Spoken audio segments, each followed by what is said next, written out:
I'm Hank Will with Grit Magazine. We're here today to talk about small-scale haymaking. It turns out you don't need a 70 horsepower tractor and $100,000 worth of equipment to make sufficient hay to see your flock through the winter and have a little bit extra to sell. And if you choose your equipment carefully, you can get it all done with a compact tractor you already own. Here's how. The three basic tools that you will need to make hay include a hay mower, hay rake, and baler.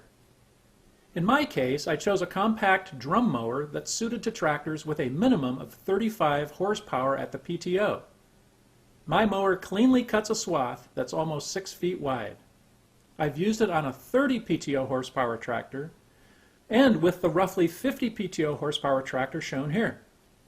Ground speed is a little faster with the higher horsepower, but both tractors were up to the task. In Kansas, there's little need to ted your hay to enhance curing, but once the hay has cured, you need to rake it into windrows suited to your baler.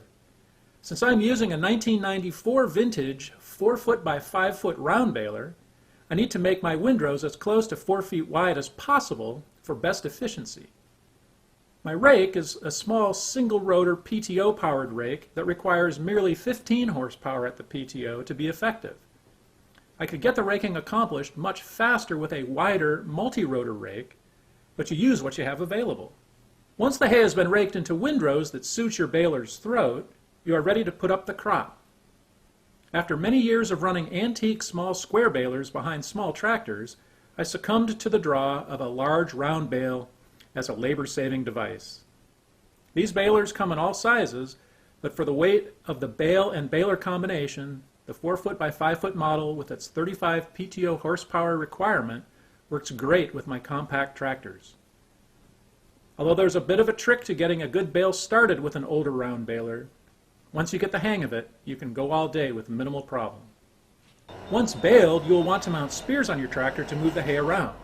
In my case, I can readily move, load, and feed round bales in the 900 to 1,200 pound range without overloading my tractor. Be sure to check the manual for your tractor and loader to be sure that you are within specifications.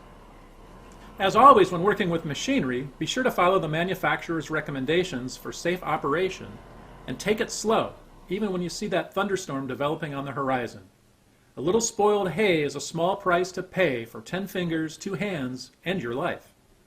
For more great tips on how to work smarter and not harder, and to learn how to move large round bales with your compact tractor, go to www.grit.com/video. For Grit Magazine, I'm Hank Will.